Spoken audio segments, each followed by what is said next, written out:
Hello and welcome back to Highbury Hall to explore this time hidden rooms not yet restored.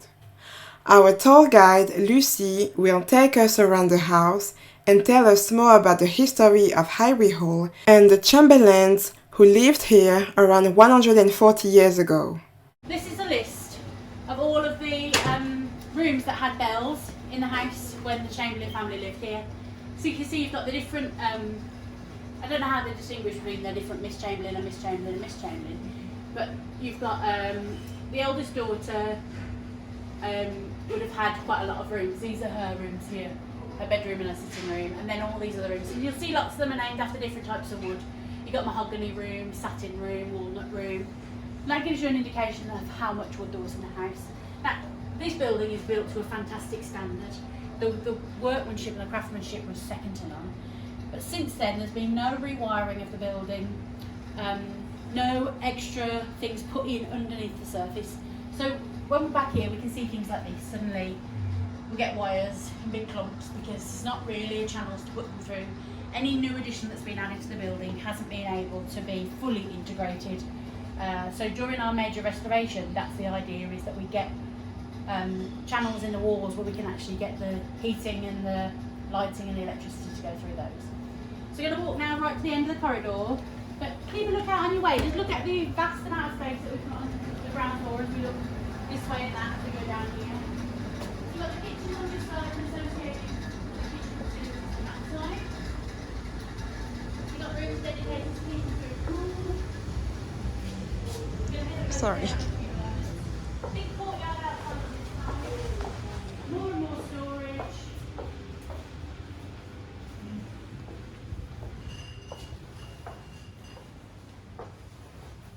Notice this door as you go past this black door just here. I'll talk to you about that in a minute. Come right down to the back door.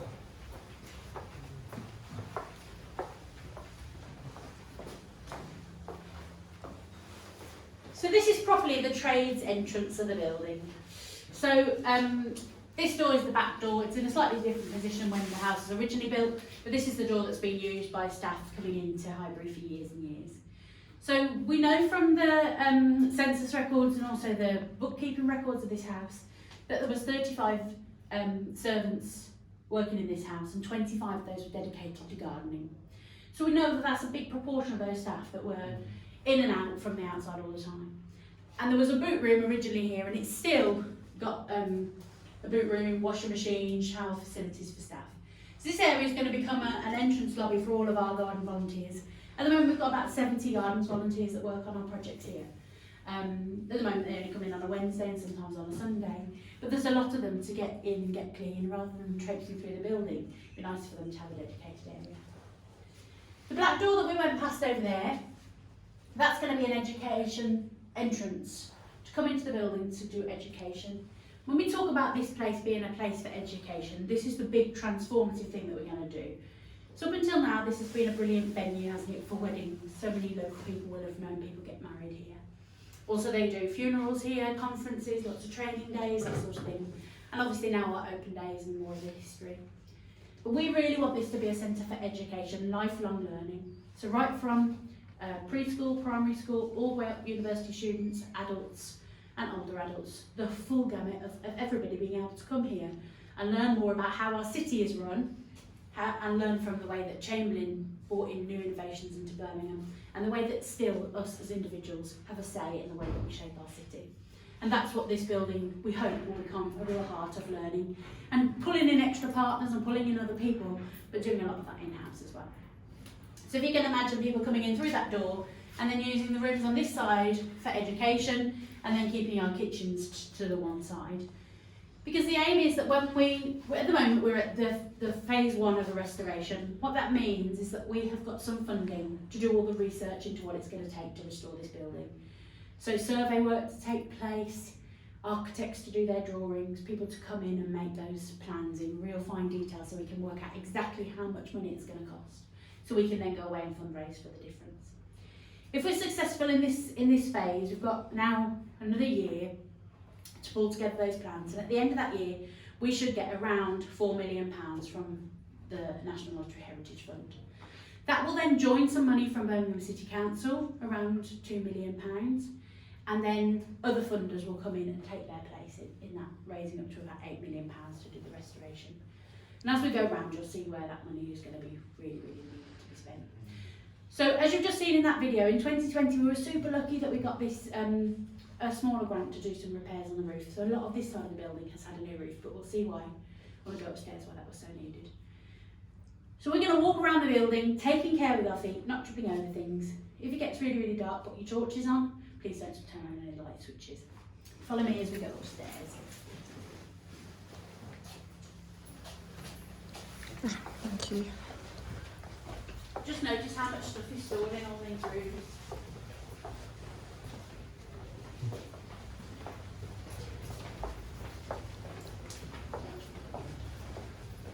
Up the stairs.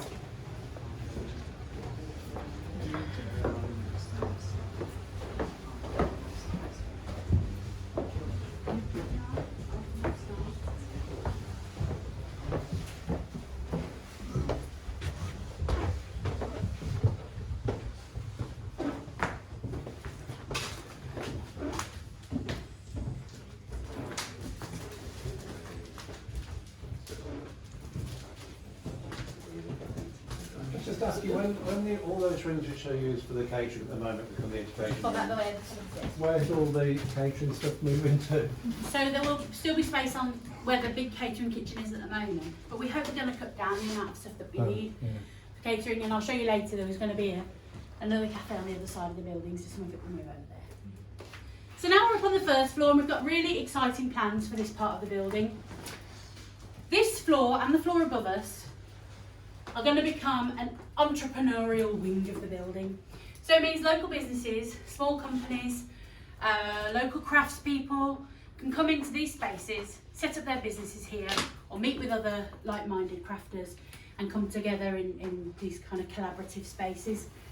So I'm going to show you what those rooms are like on this floor, and what we really want from you lot as visitors is what would make you want to come and work in a building like this. And we'll talk a bit more about that. But this area now, you can see this wallpaper was put in the 80s, and a lot of these spaces that sort of didn't really know what to do with them but they needed repapering were given this wallpaper. Now previously this part of the building was used as a home for elderly ladies for about 50 years of its existence, and a lot of what we see now is remnants of that time.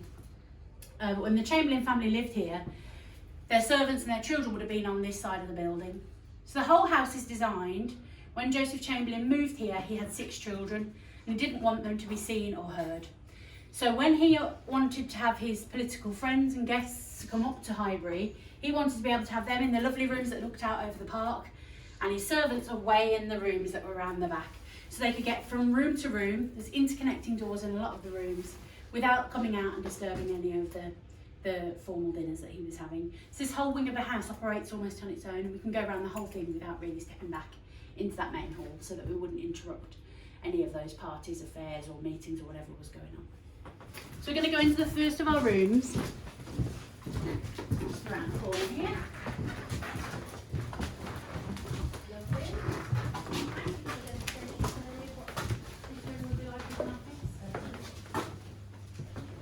So this room at the moment, you know, it is functional. People do use it as an office. But when we're thinking about hiring this space out to external companies, we want to make sure that they can move in and be really, really happy straight away. Now, we used to always say on these tours, we'll get rid of the carpet, obviously, and somebody said, well, if you're getting rid of it, can I have it for my house? And so you realise then that people have different tastes and different styles and ideas of what it would be like to have an office here. Some people would want it to be so that if they spilt something, it wouldn't matter. Some people want to feel like they're in this beautiful Victorian mansion, and they'd want to get that sense of grandeur when they came to work. If they were going to have an office in Highbury Hall, they would feel like that when they came here. Having extension cables just doesn't cut it these days, does it?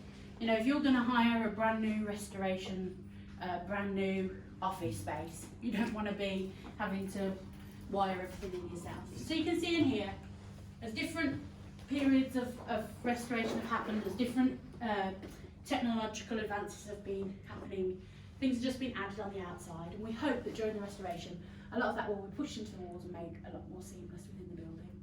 You can see you get quite a few people working in this space like this, and it could become quite comfortable. Let's head next door into the room next door and you'll see quite a difference. Do that? That way, yeah. Good way. It's okay. You have to touch it. Yeah, that's true. No, touch it.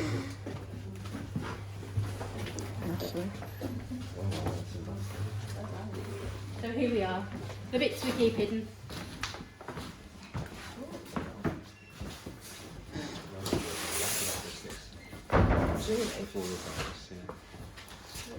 So we can see it could be a beautiful room.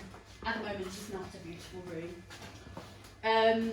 As soon as we get to a room that's not readily used by people, we suddenly realise that this is smart.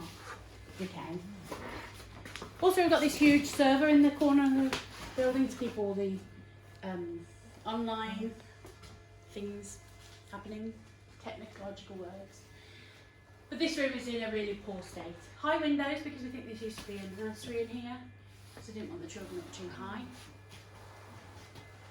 And you start to see in this room, so the people that run the catering facilities at the moment, they're a company called Civic Catering, and they've been managed by lots of different people over time. It seems like each of the managers has been allowed to bring new stuff in. No one's been given permission to get rid of anything. So we'll see across this whole section, and I'll show you in the room opposite.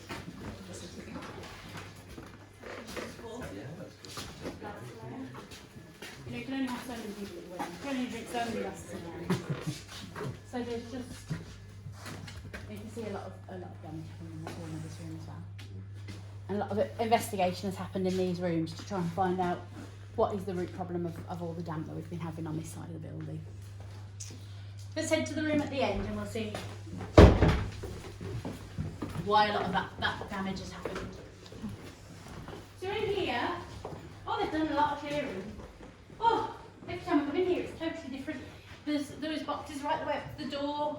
One time we could only stand in the doorway and the time we come in. So this wall is obviously the major issue that we've had. So this used to be an external wall and this was a chimney breast on the outside of that wall. It had channels that run down it. When we go upstairs we'll see that more clearly. But they weren't filled in, so it was just like a river coming down this wall. And when our chair of trustees came in here about 4 or 5 years ago, there was that river effect just coming down the inside of the building. So at that time, the City Council, Historic England, put us on their Heritage at Risk register, and they put together some funding to repair the roof on this side of the building. And what Historic England have put us on that register for is to say, what things do we need to do to stop this building falling down? And so we're hoping that Historic England will keep helping us to enable us to keep that the building intact. You know, they're not too worried about what we do inside it, but they want to make sure that this building doesn't completely collapse or fall down. But what a lovely space. We can imagine maybe this is being a space that's used for whenever a company has training or a big meeting, having a projector set up in here. So people could come in here, whichever business they were working for, and use this as sort of that additional space. That would just be great. Or a nice conference or meeting room. But it's just lovely. Now there's pieces of interesting period, sometimes original furniture dotted about the house all over the place. And it's these sort of things we need to keep an eye on as everything comes in and out of the house all the time with different companies using the building. We just need to hold on to these precious things and not let them disappear. But yeah, like I said, this room was added on a little bit later after the main house was built. You can see it's in a slightly different style. These curved windows aren't seen anywhere else. And a few minutes ago we were underneath this room at the back door. It could be just right, couldn't it? And this used to be Neville Chamberlain's bedroom when he was sort of in his teenage years. Okay. Moving along now, you can have a look at the funny end of the corridor. So when they added on this extra bit, they didn't really think about what to do with this side, and then when it became an old people's home, they put in these toilets.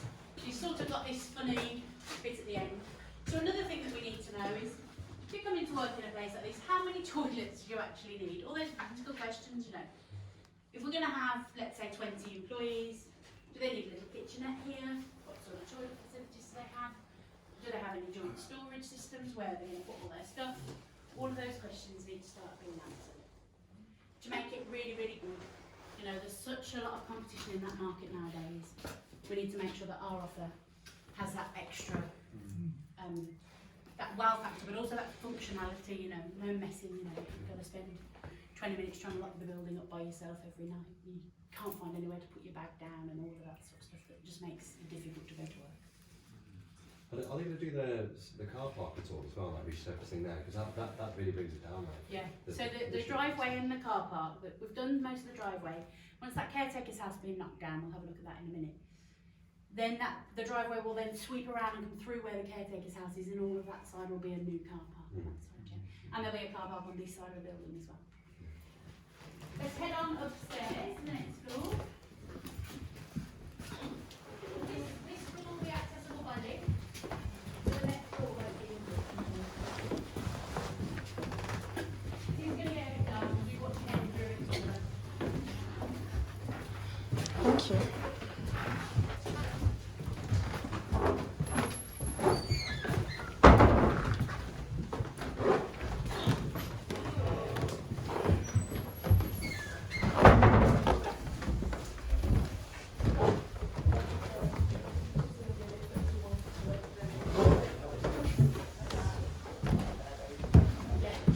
So, like I said, in 2020 they did that restoration work to mend the roof. At the point when the building was watertight, they stopped. They didn't mind whether there was still a sort of a gaping hole or wires hanging off or whatever else. Funding had run out, the building was watertight, hands off. Because we're going to do this major restoration, they didn't want to put loads of stuff in that would just be there for 3 or 4 years in rooms that aren't being used at the moment. They're waiting to see what our decisions are. What do we actually want to do with these spaces? How do we want them decorated? How do we want this all to be finished off? So that's a window that's been put in there. Probably will stay there, adds a lot of light to this corridor. But how are we going to do the rest of that wall and that space and what it's going to be used for? And are we going to keep this and this and this? No, all of that is up for discussion. So anything that didn't need knocking down, we just... I might have noted this column behind you. It's a dumb way to... Can you imagine when the elderly ladies came up here? Working like that. You know, once they were up here, they were here for a while. So now there's a little kitchenette on this floor, and there's also this one. So just have a look into these rooms along this door. You can all work together or separately. And just have a little dance and see. You'll have seen on that video we were watching downstairs about those thingy called the garden.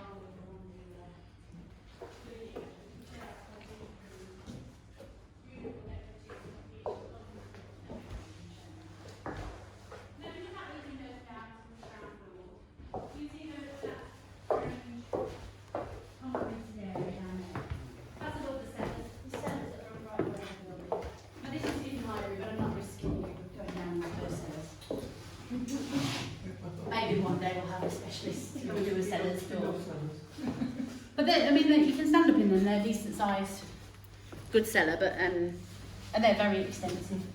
And so that's a whole load of space that could be utilised for something. Is this all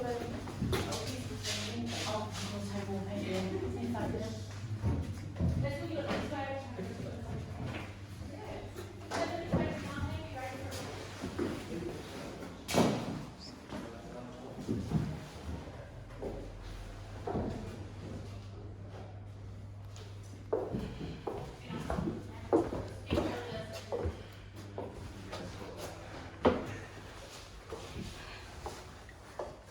I suppose it's practical.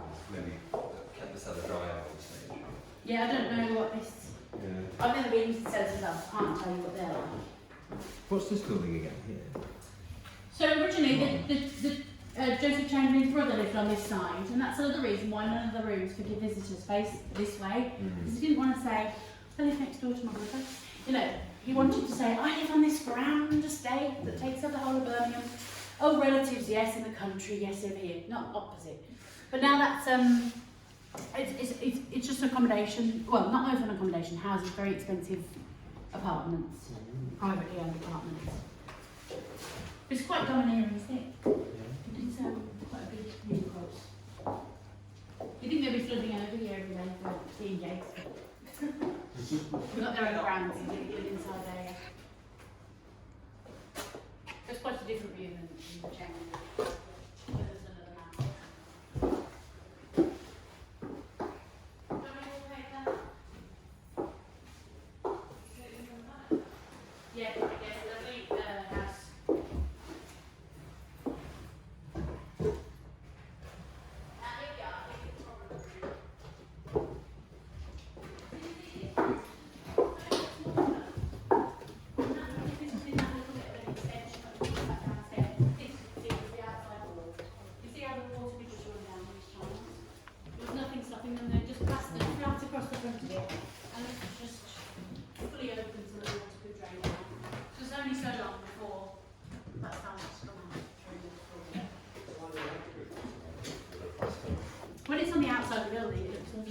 Right.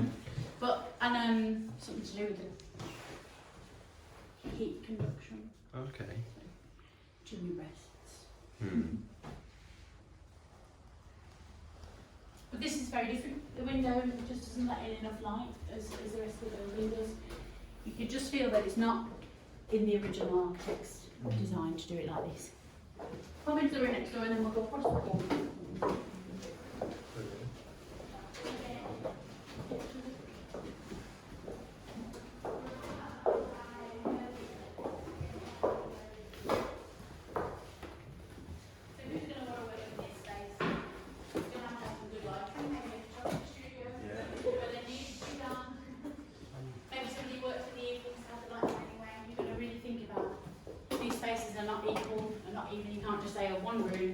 Cost, you know. It's cosy though, isn't it? It's nice. It'd be nice to sleep in here. Good. Like a writer, maybe. So this grade 2 style listing doesn't seem to be impacting on what you can do to it very much then? It does impact the materials that we use. So when we do this room up, it's got to be sympathetic. We're not saying we're going to make them all wet rooms and sort of flood the place. We're saying we've got to be careful, but within that remit of not letting the building fall down and protecting it, on this side of the building we can do. The grade 2 star is more about the architectural story than the Chamberlain story, so we haven't got to sort of protect that. And there's been so many additions to this building, and so many changes, that you kind of have this grey area of this kind of story. So one time this building was attached to the building next door. They were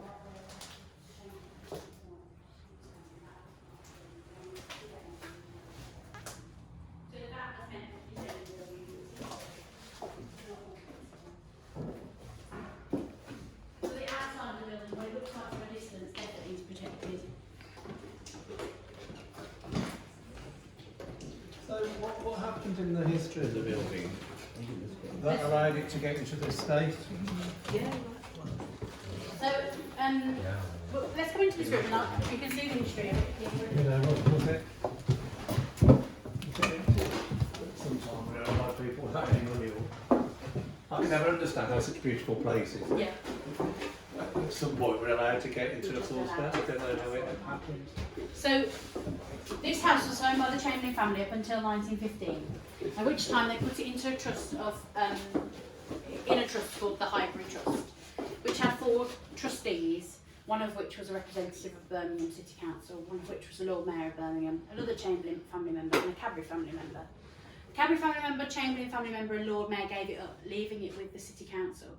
And the City Council then got to choose from about the 1930s what they did with this building. Directly after the Chamberlains left, it became a hospital for people who had suffered in the First World War from shell shock or post-traumatic stress disorder. And they were in this building and lots of prefab buildings outside. Then it became a home for elderly ladies, and in the mid-40s, Chamberlain House next door was built. And then in the 80s, they decided which rooms they were going to restore, put into good condition, and the rest of it was sort of just left. We won't need that for weddings, we don't know what to do with it. We'll come back to it at some point in the future. The future only being now. So it's only really from the 80s that it deteriorated then? Yeah, so these, well, when the elderly ladies lived up here, who knows, there was reports of them being in poor condition, you know, and it not being the best place for them to live, which you can imagine. But, yeah, 140 years has taken its toll. There's quite a lot of interesting features when we look out this window. So right down on the ground floor, that area outside is going to become an education courtyard, so a place for people to learn about planting, because some of you will know that Joseph Chamberlain was a huge plant collector. He had 25 glass houses going down the road this way. He had millions of orchids. He had just such an astonishing collection of plants. And out in the grounds at Highbury now, there's so many varieties of plants that are only found here and not found anywhere else because of that collection.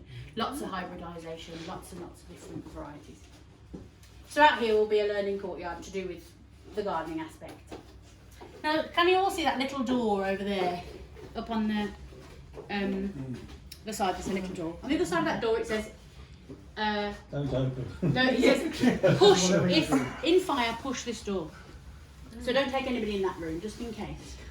because I wouldn't want anybody to fall. But we think there must have been a winch above that, because that room there is a furniture store and has always been a furniture store, because there's layers and layers of furniture that were obviously put in there when the Chamberlains didn't want them for their occasions and their guests. So one job that I'm working on with a group of volunteers is clearing through that room and actually making sure there's a good record of it. So when we do our restoration, we'll know actually we don't need to keep 12 of those chairs, but we do really want to keep these big. So the balcony that's around the main hall, there's samples of that, big stretches of it, spare bits. Amazing, on these really, really old wheels. So it'd be great to keep those to sort of fence off queues and things when we have it open. But getting them up and down the stairs will be an awful job. A bit like when you get the plumber into the bathroom, there's some tiles left over. Absolutely. A bit more elaborate. The layers and layers. So if we look opposite, there's this white wall. Anybody want to hazard a guess as to why that wall is there? That white tiled wall? Is it the bathroom? No. No. Reflect light? Absolutely. So there is some beautiful stained glass windows just here inside the hall. When this bit was designed and built on, they realised that all this money that had been spent on these wonderful stained glass windows by Hardmans, who've done the best cathedrals all across Europe, you know, one of the most expensive things in the house, they couldn't see them anymore. So they put in this white wall, and all the tiles are slightly angled so that the sun comes and shines through those windows. So it's really difficult in that main hall to tell what time of day it is, because it's all reflected light and it comes from the wrong angle at the wrong time of day, and it's a bit, what time is it? It just doesn't feel quite right sometimes, not quite natural when you have photographs taken in there. But they're absolutely stunning, and we'll see them later when we go around. But that wall specially designed to push light into there. But when this building was designed, Chamberlain wanted to give the impact and the effect that his family had lived here for generations. He didn't want them to know about his industrial past, and you know, he wanted to feel like landed gentry. He wanted people to think he owned as much of Birmingham as possible. So he had this house designed in a style that looked like generation had built an extension after generation after generation. So although in lots of J.H. Chamberlain's work there's this mismatch of styles where we don't have this symmetry all the time, it's lots of different styles of design. Here you can see it even more clearly, that we've got this almost church-like ending here, next to this kind of even Jacobean style with this dark wood. Lots and lots of, then you've got this almost arts and crafts brickwork up here. I dread to say arts and crafts because I get told off, but it does to me look like that. And then the chimney rests in a different style, and the tile work and the stained glass, and you've got this higgledy-piggledy mash of stuff to make it look like lots and lots of generations of the same family had lived here. But it was like this since it was built. It wasn't until the younger, the sons grew a bit older and they wanted extra space that they built on to that side and on above over that side. And we'll go and see those in a few moments. But I think this is a great room to see. Actually, this house looks a bit stranger from the back than it does from the front. It's quite, you know, you're used to that image, aren't you? But once you start to look at the front again, knowing that they wanted to get that style, you notice the lack of symmetry everywhere. Right, let's head back out of here and across to the other side. Why did you get told off for calling it arts and crafts? That's the word we were using earlier, wasn't it? Because it's not. It's. I think it's acceptable to call it arts and crafts, but our historians say it's not arts and crafts. We had a book at home that calls elements of it arts and crafts as well. Absolutely. Yeah. I love the arts and crafts movement on, and I mean, we're looking at it because we saw this William Morris wallpaper. It pushes you more into that thinking. Yeah. I do agree that a lot of things that style, or at least this style inspired that style. So we're going to go through this door now, and that ends our sort of entrepreneurial wing. So that's where we sort of leave our education zone, leave our business people, and we move more into the museum side, more into the telling the Chamberlain story side. Watch out, some more steps on this side. Caution, caution, caution, caution, caution. Thank you.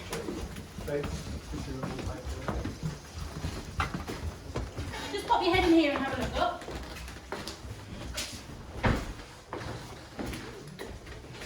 And then we can come out of that room.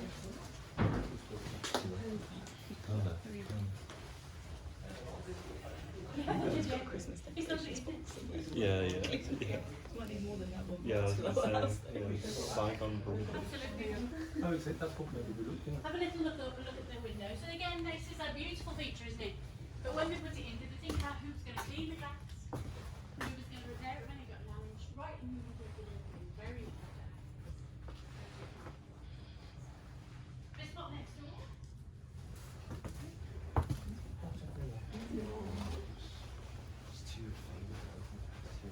That's what makes it more valuable.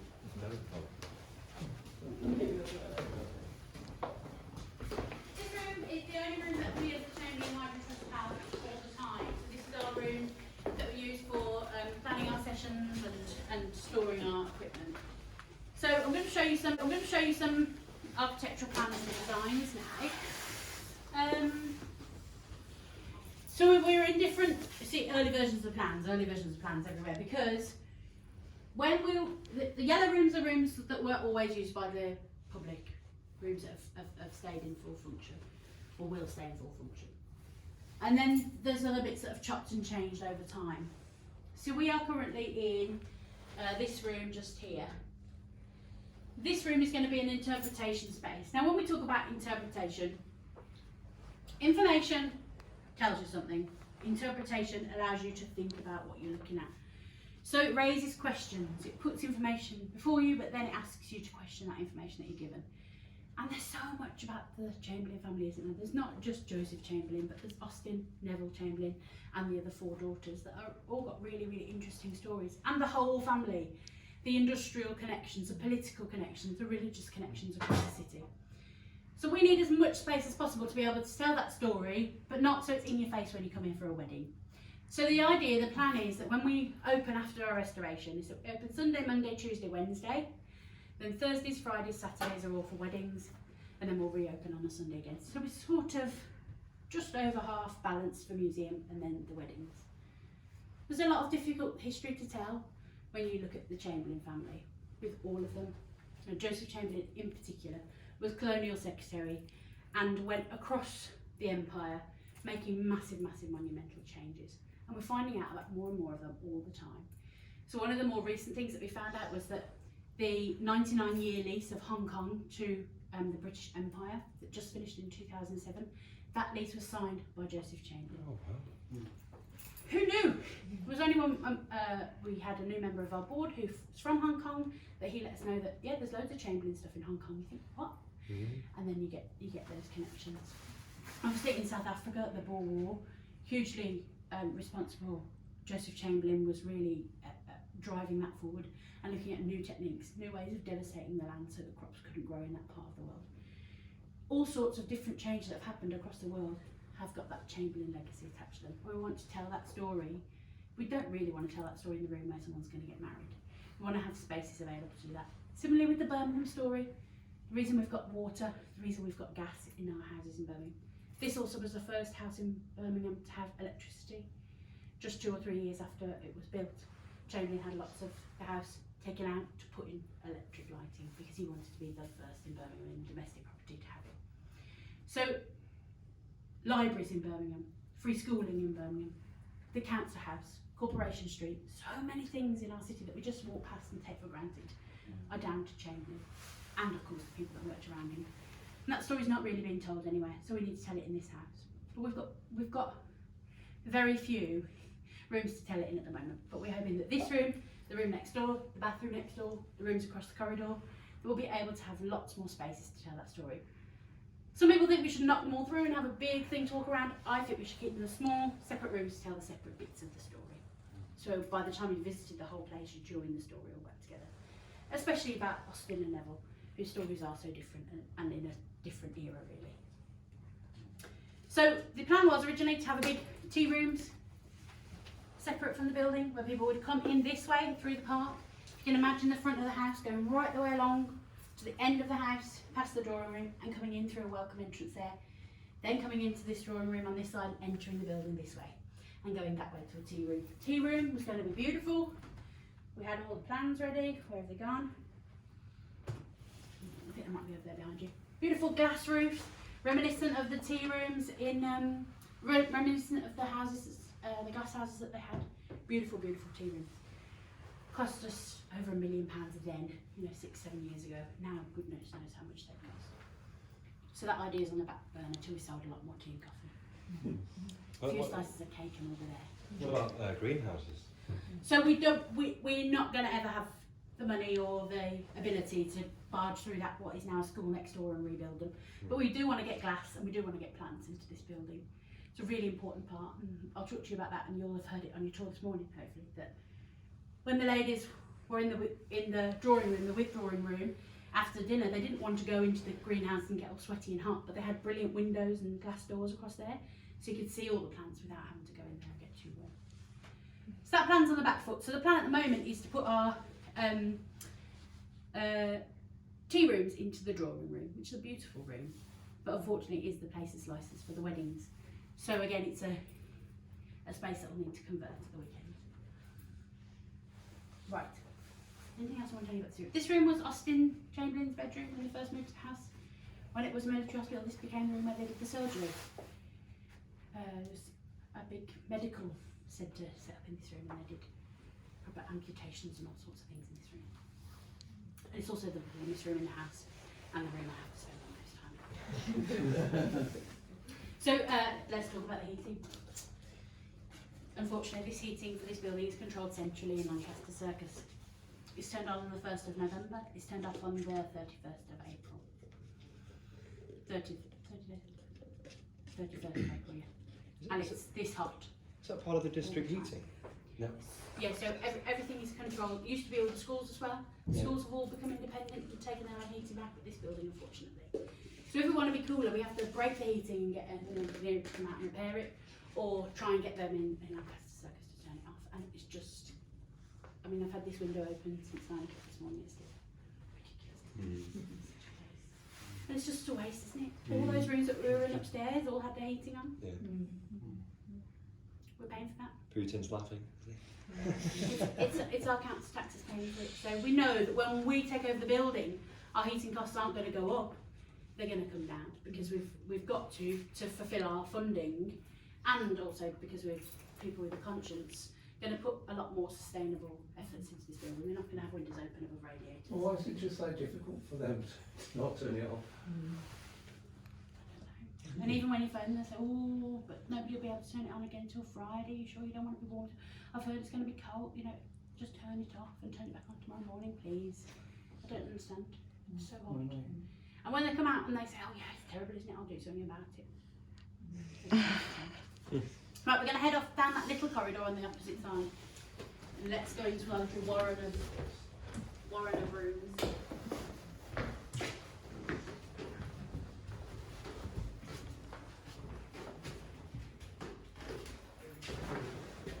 Get Lily down that little corridor.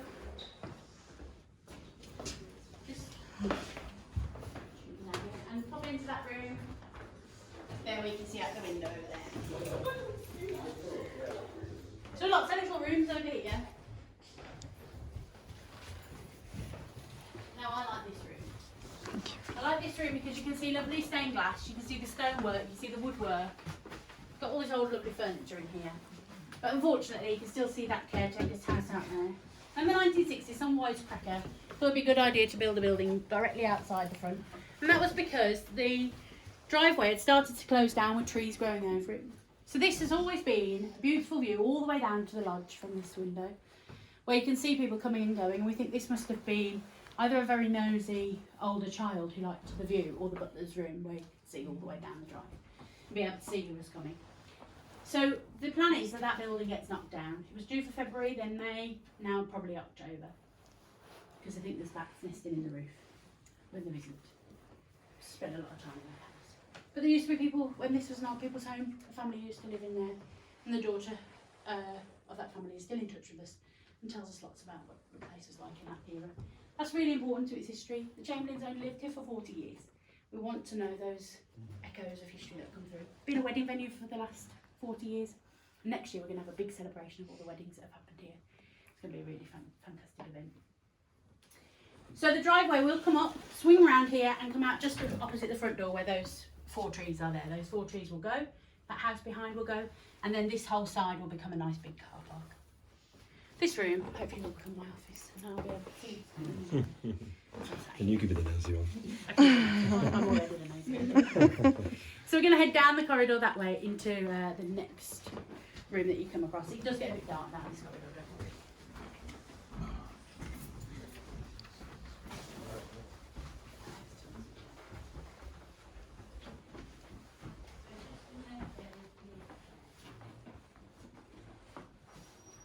That's all a big issue. And these thing goes around here, so this was all one big room.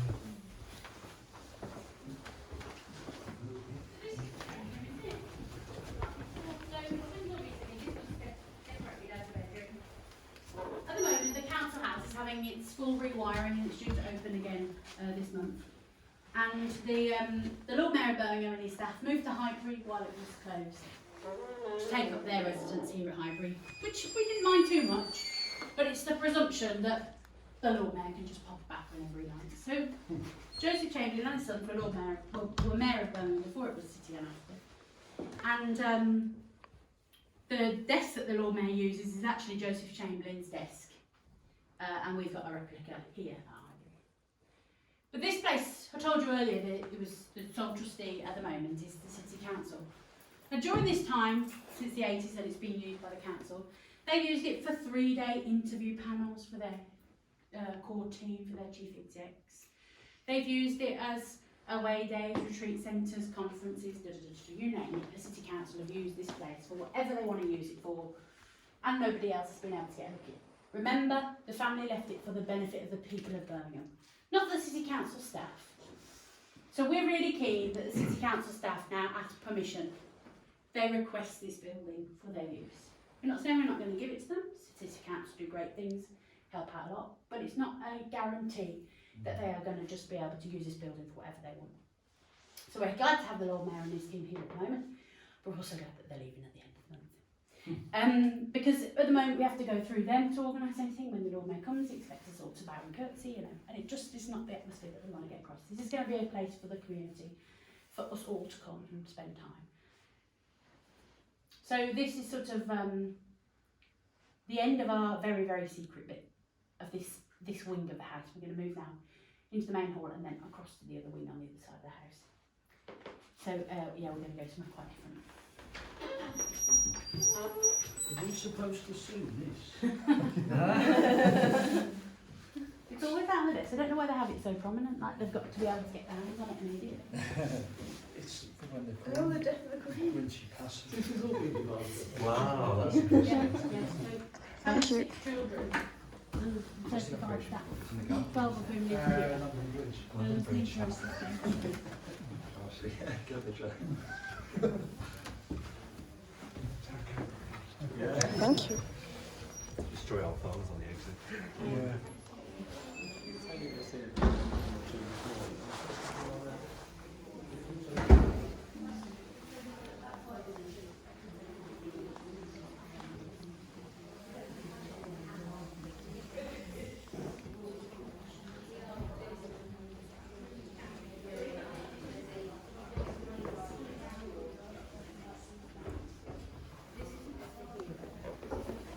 a real person who had real struggles in his life, personally and professionally. Some terrible things. Can I have a quick look downstairs? Be careful around. Stairs on stairs.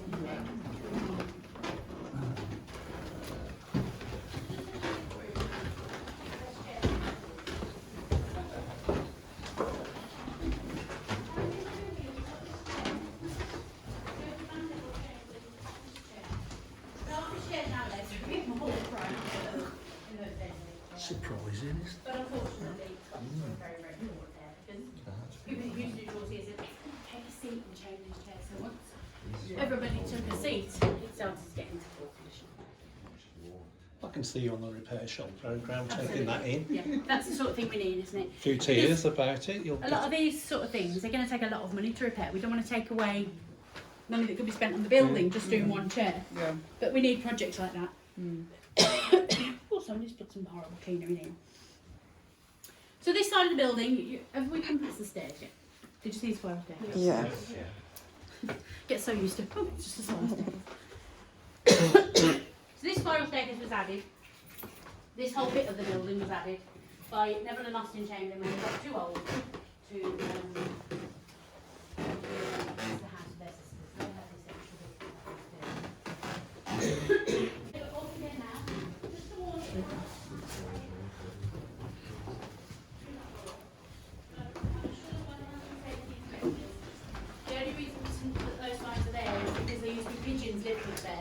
now gone. If any of you are allergic to feathers or indeed pigeon poo, you might want to put a mask on now as we go. Did you catch that? The rooms upstairs do say, do not come in, do not enter, but it's just because there used to be pigeons in there. There's no other danger other than pigeons. Oh, and spiders.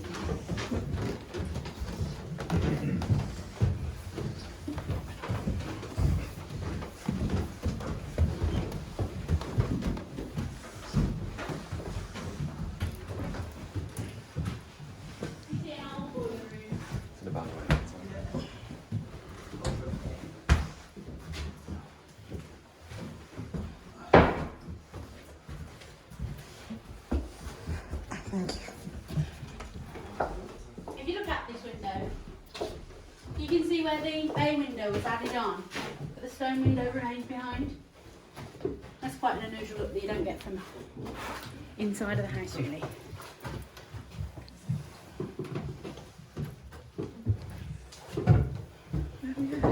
That's really weird.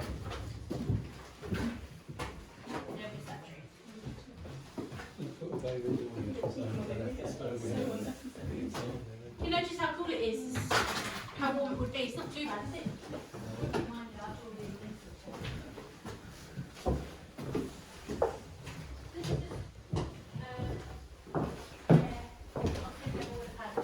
Their servant to come up here, and then this staircase goes nowhere with the link onto those spiral stairs that I saw earlier. I'll put my torch on it. Yeah, do watch your step. Sorry, the stairs to nowhere. It's intriguing, isn't it? Yeah. Oh, there's like loads of little looms all over the place. When would they have been? So when it was a home for elderly ladies, they would have added in these more modern toilets. But in a minute you'll see something else toilet.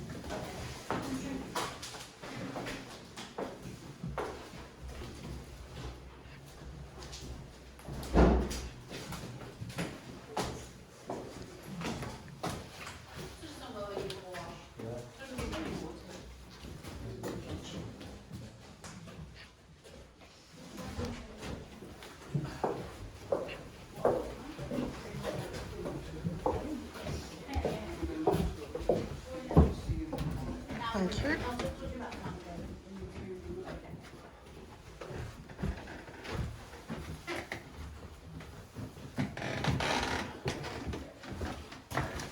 Thank you.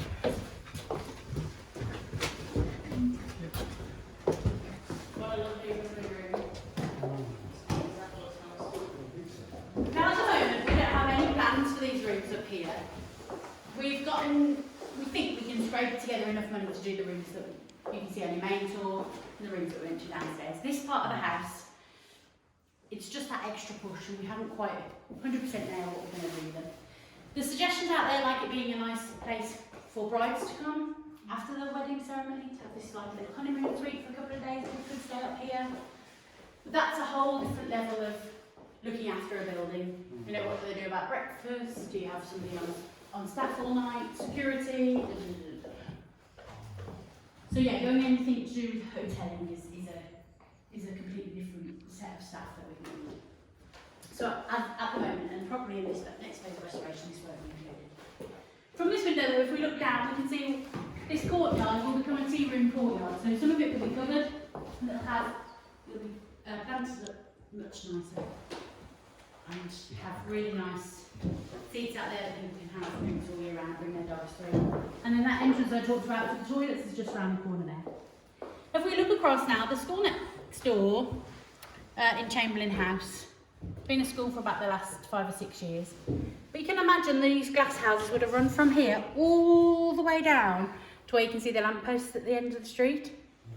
So a really long way, and then at the end of there's a kitchen garden, which is now called Four Seasons, and it's still a kitchen garden, and still has some of Chamberlain's original planting in it. It's in a lovely protected place. They're the timescales for all this project. Like I said earlier, we've got this development phase for the next, we had it for 18 months, we're 6 months in now, so for about the next year, we're going to be developing all our plans. Then what we hope to do is close all the rooms that aren't used by the public, so all of this side of the building that isn't used and the other side where we've been, do everything in those sides, then close down our weddings, close down our open days, close down everything that happens in the main building, do the restoration that's needed in that part of the house, put in our interpretation, that's going to take a long time, getting that decoration just right, getting that visitor experience, installing the new shop, the new cafe, blah, blah, blah, and then opening again. And we think that that section will take us about 18 months to do, so we're hoping that the house will be open again by spring 25. Sounds ambitious. I'm just trying to have a little bit of work done on my loft at the moment, and it's taken longer than that to get that started, so this whole house. But the thing is getting those contractors in place. You know, we need to, when you get the funding, you can't contract somebody until you've got the funding, but you need to put the feelers out there and get people on site as quickly as they can. But it's detailed work, it takes specialists, you know, you don't want to build Tom, Dick and Harry coming and messing the place up. You want to make sure we get the right people for the jobs. So slightly more with them as well. Let's go into some other beautiful rooms. Have a quick photo in here. And now we're above that white tile wall. It's all low now. We're getting bearings. Yeah, the white tile wall is just down below, it's just there. We can see it through the window there. Lovely room. And then again, to the end of the wall where we have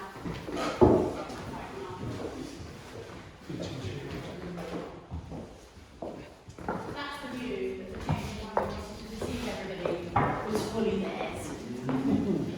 My Birmingham, my constituents. And then as soon as people started building terrace houses in Sturchley and Kingsey, trees, screening all up. My constituents, but I don't want to have to see it. Yeah. What a beautiful view. High windowsill, everybody know why there's a high windowsill? Not a nursery again. Nursery, no. So from the outside portions of the house, but right, we've got an idea that when we look up, the top window would be bigger than the bottom window, but because it's such a big room, this window, if it was the right level, we look out at the portion of the house and the house would look top heavy. So window is higher to look smaller from outside. Then with all the stonework breaking up those panels to just make that window look a little bit more petite from outside, but still getting this beautiful view from inside.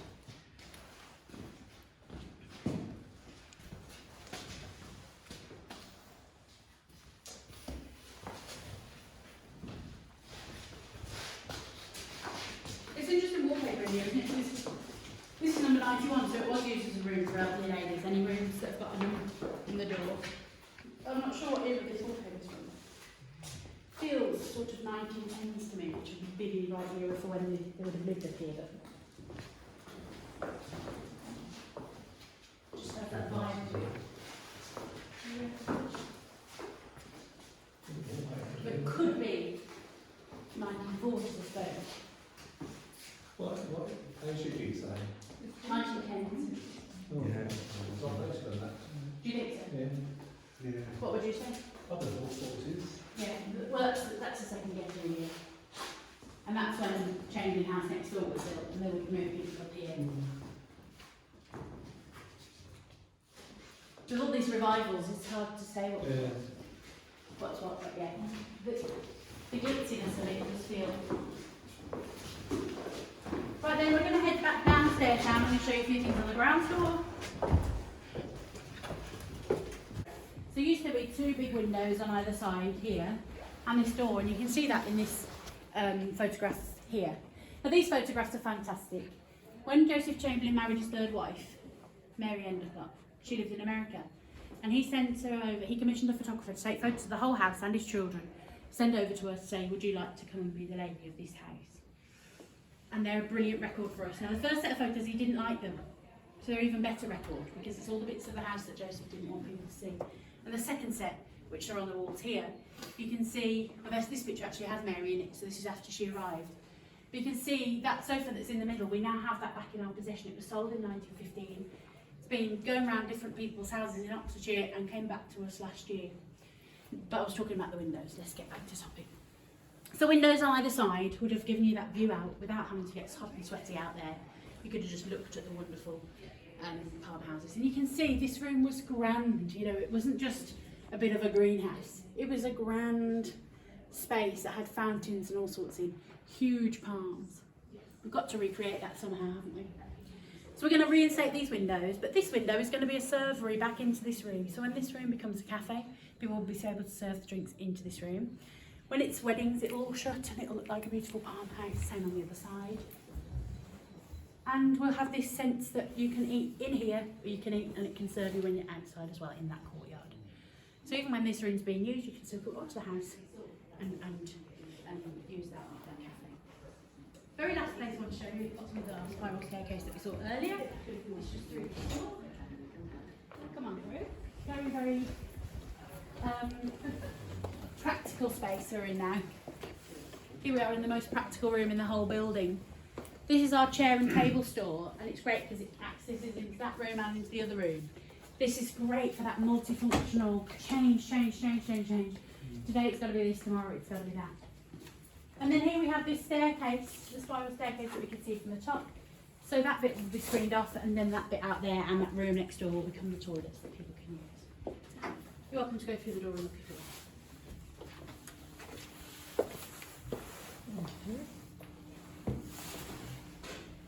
We don't want people going up there. It's sneaking up into the museum on my actual moment. So that's the thing we've got to get right is barriers to access should only be because we want people to pay for an experience. So in the future, people, when they come on a tour, will have a different experience than our tour guides. We're finding that our tour guides have got so much now that the tour is no longer able to squeeze into an hour. It's really hard work to just narrow down that information. So there'll be information in lots of different forms, in lots of different formats. Interactive exhibitions, lots more questioning, lots more of people coming up with their own ideas and their own opinions on the Chamberlain family. Being given that full rounded story, a better picture of the man that Chamberlain was locally and internationally. So he was a radical, wasn't he? He was a radical thinker. And whatever he did, he saw what it would be like in 20 years, and he didn't think about the devastation that would happen in those 20 years between now and then. So things like bringing water from the Elam Valley. Hundreds of people died and are buried in the Elam Valley channels that kept coming to Birmingham. The village were in Elam was just, they were told to move out by a certain date. When some people didn't, their homes were just flooded. And there's still people's furniture and clothes at the bottom of that reservoir. Because it was the future that he was looking at. The same all over the world. You can see this pattern of behaviour. In Corporation Street in town, that was a big slum, back-to-back housing, social housing, places where people lived there. All cleared away and no thought about where they'd moved to. The death rate in the city centre of Birmingham has plummeted. Hurrah for Joseph Chamberlain. Never mind the people that have been moved. And that's the kind of pattern that we see with Chamberlain all the time, all over the world. And that's the story that we really need to tell in this building. He's long-sighted. You know, he forgets to think about what effect that's going to have on people now. But we can't do that when we're doing this restoration. We've got to think about it every step of the way. So we're not just going to be sustainable at the end, but we're going to be sustainable through the practice, through the building, through who we employ, who we get on board to do these things. Because this house needs to be much more energy efficient and much more of a benefit to more people.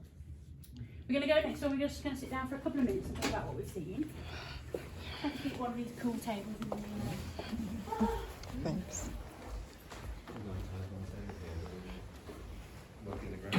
Just look at a chair. Sit.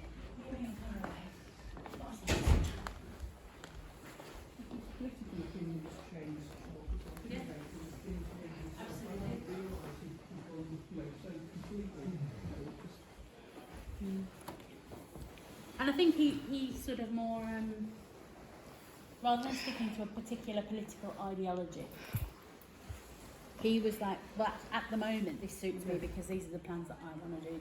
This government or this party are for this, or actually there isn't a party that's for that. Let me set up my own. Let me remove some people from there and some people from there and push this idea forward.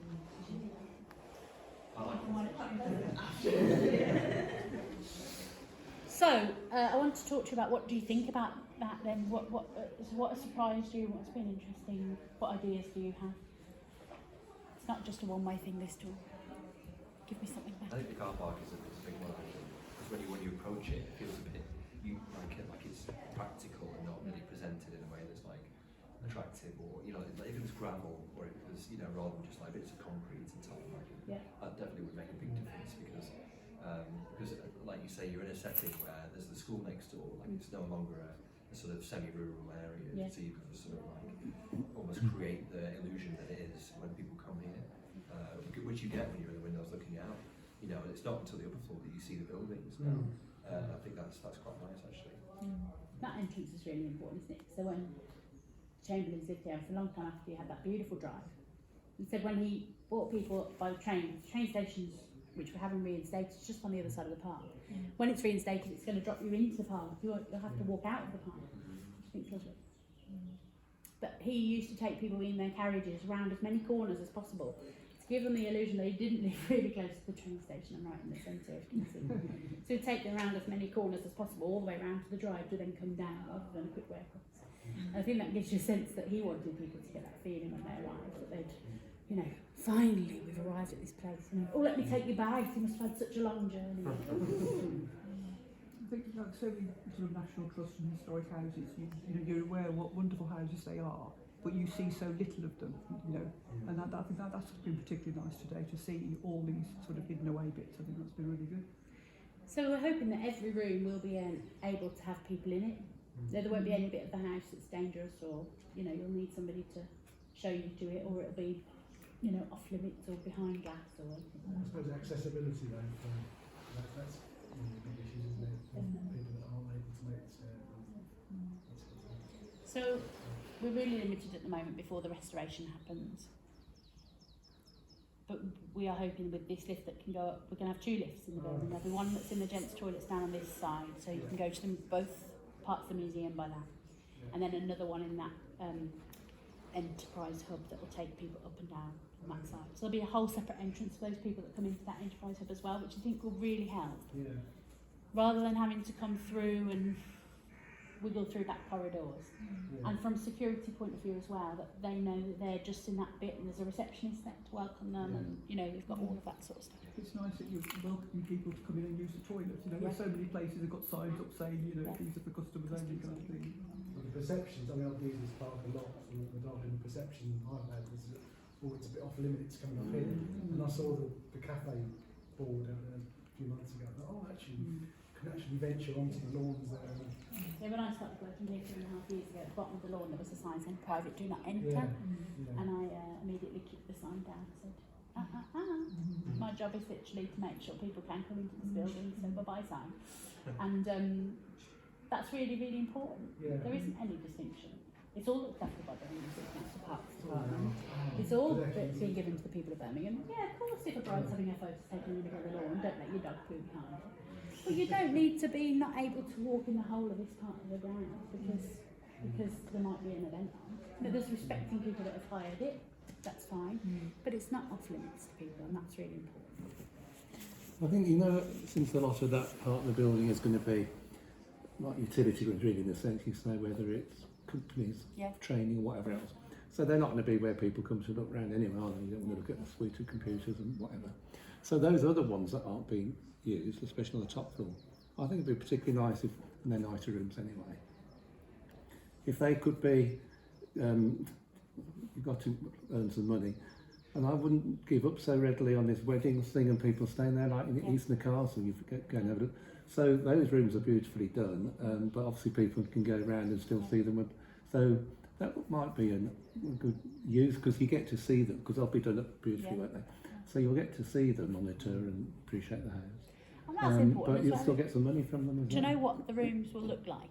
You don't want to just come here and it all be interpretation. You want to go, oh, that's what the room would have really looked like. I think that's important, not to strip all that out. You still have bedrooms as bedrooms. And those people who suggested knocking your room, knocking it to the one you use at top, knocking it through into others, I hate that idea. I think stick to the rooms as they were intended to, the proportions in particular, how they were intended to be. That's true. With the Western Falls, no, I was just going to say, the Western Falls watermelons, so like I would take those out, like the one that splits the window on the first floor. It was like that seems to like not be helping anyone. You know, so and in those kitchens, there's loads of extra bits of you know, separating things out for fridges and whatnot. Well, you know, you say also obviously so much competition for conference centres and whatever else. But there's a real USP here, isn't there? I mean, the building itself, the grounds here, I think they are going to do the train station, aren't they? Hopefully, still do that. I mean, and maybe even with like the cricket ground rooms for people to stay in, you're quite close to the cricket ground or whatever.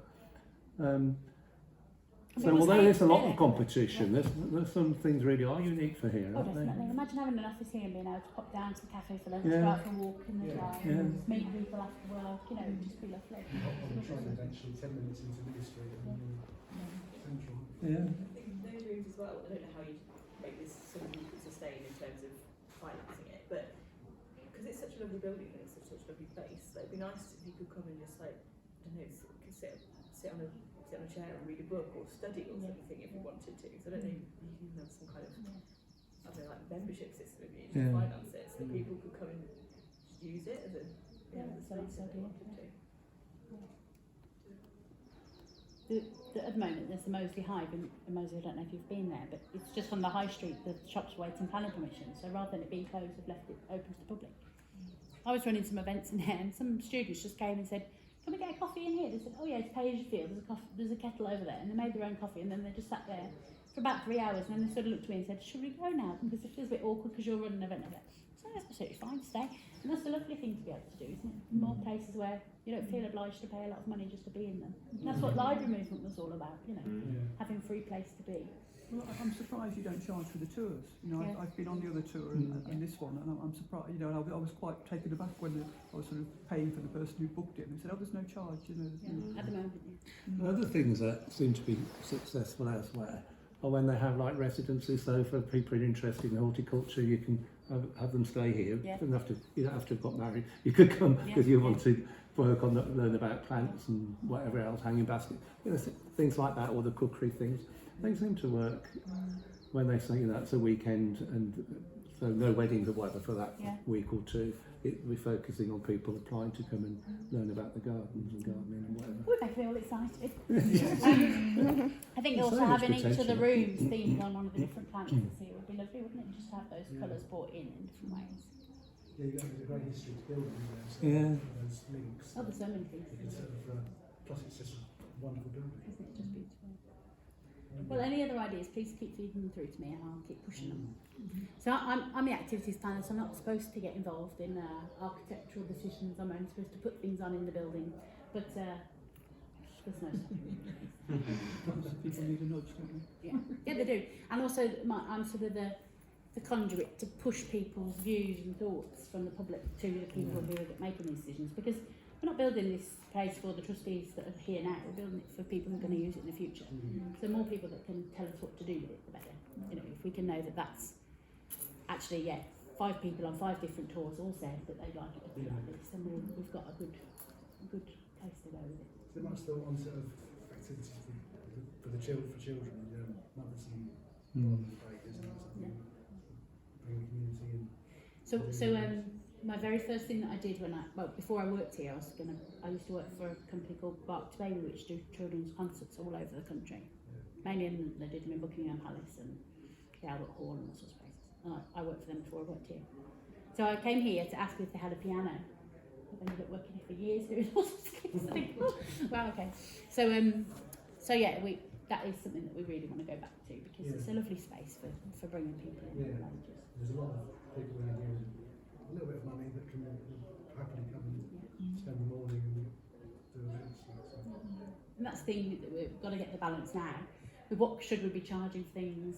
What can we charge for? What things? Because the one of the caveats of Historic England doing the roof is they said you've got to have 28 days a year when people can come here for free. So that's what we're fulfilling today, is one of those 28 days when you can come for free. So I've got to do 28 days a year for free. Yeah, it's a permanent thing, is it? Yeah. It's quite a lot of days. Well, a month, isn't it? Yeah, 2 a month. It's quite a lot. When I'm only supposed to work 1 day a week. I think the other thing that's really important is what you were saying at the end, in like when you're looking at how you're telling the story now, that's told in a sensitive way that recognises obviously there was really great things that Chamberlain did, but some of these were the consequences, and focus on like we were saying when we were around the first tour, like where are all the women in the family? They like had babies and died, and that's all we know. Like, there must be something else. Well, interestingly, a chap came on the tour this morning who's lived in Italy, but he's transcribing all the letters between each of the sisters. They've got them all in the Highbury Research Library, and he's writing them, typing them all up. Quite exciting, really. They look up all that record, you know, what they were saying to each other. And there's a lot more about the people that the men's letters are dull as dishwater, really. But the women's letters are really quite fascinating about who came here and what they were wearing, what they were doing and why they were here and what they admired when they were here. We'll get to know that more. Lovely, thank you ever so much. Keep in touch. We're going to have days, once the restoration started kicking off, we'll have a day on wallpaper where we'll get to choose what wallpaper we put in what rooms, and days on furnishings, and go and have a little tour with some people to help pick out some things and get the public involved as much as possible. I want you to come here and go, I picked that. Just how I wanted. Yeah, just, oh yes, this is what I wanted. Well, it's true, you could end up with it being a mishmash if you do have to kind of... Oh yeah, well we'll have a short list, yes. You know, and you say, yeah, let's go for that in that room, and that in that room. I think one of there's certain things I can never get my head around, not like why Birmingham can't turn the heating off. But there's also this idea, you say you might end up with about 6 million for refurbishment, and how people get quotes for 6 million, and suddenly after 10 minutes it's gone up to 10, and I can't understand how these people who've quoted or estimates can, once they get the contract, I don't know how you can be careful about that, but that's just one of the big frustrations, that's isn't it? That's why we've got this year to actually work out what is going to need to be done, you know, doing things like asbestos checks, although most of this has been done now. But going, drilling little holes and things to check, you know, what is the condition of them like. So you've got a full condition survey. Somebody can't go and poke it on the first day of work and say, actually it's going to cost you a few more thousand than we thought. But the heating is affecting things. These cracks in the roof weren't here until about 2 or 3 years ago because the heating is so hot. Drying it out. It's drying it all out. Huge shame. Well, one thing I would say about the Cumin as well, so I'm from the north of Preston, and they have a thing there, the City Council follows a Preston model procurement, where they make sure that they whenever they contract anything, it goes to a local firm that, you know, that where the money is going towards local apprenticeships, like, you know, local materials and so if you have any control over that, that'll be really good. Yeah, they have the same for the City Council, and because we'll be funded partly by them, we'll have to go through that kind of model. It's not quite as local in Birmingham, but it definitely is. They've got to be sustainable, they've got to get their materials, they've got to prove where all their materials come from, as many of them from the UK as possible. And that's really tightened up since EU restrictions. We had that a lot with our latest gardens project, is that they couldn't get hold of some things because the EU control just changed during that project. So yeah, there's a lot of things that we'll need to stick to. And when we've got so many different funders to please, we're going to be really restricted, but also follow their good advice as well, be able to streamline our work through those channels that are already set there. And all the while going to just our listing to conservation officer will be happy as well. Even demolishing the old 60s cottage, you could reclaim all those materials. Maybe not for use in the house, but like, you know, sell them on. A lot of that work's been happened. There was a big stable block in the park. Where that's gone, a lot of that was reused in the orchard space. So there's a lot of, you know, historically that's been something that the estate has always been. So those fir trees at the front have grown over what was a car park? To South City kind of, and there's no preservation. Those ones were planted when the 96 house was built. They were planted as a little hedge outside the house. Little hedges turned into enormous, great bank of trees. So there's no issue with knocking them down, anything? Don't make any issue. You don't want to get into trouble, do you? It's just the listings often include... Oh yeah. No, we've got to be careful, but we can try us. Historic England and the planners work quite closely together, and they're adamant that that building's got to go to fully restore this house. Doesn't quite blend in, does it? That's a great approach. And it's more of a kind of block to say, don't come any further. You know, we want it to be open and clear. But I don't know if advertising is the right word, but I mean, we've lived in Birmingham nearly all our lives, which is obviously a long time, and we only knew about this place because a friend happened to be getting married here. So making people just more aware of it would be a big thing, I just thought, you know. absolutely. And like, was it you saying that you don't even know of it, but even when you do know of it, you still kind of think, oh, the big house up there, I can't go anywhere near it, I can go in the park. So trees here, so people can see it from the park now, and I think that makes a big difference, because even I used to come to the park once a week and I didn't know that I was allowed to come up here, or I couldn't quite find my way, but now there's a nice thing you can go. Or we better let this tour get on with what they're doing. If you've got any more things, please do email them to us. Thank you. Come on through an orange.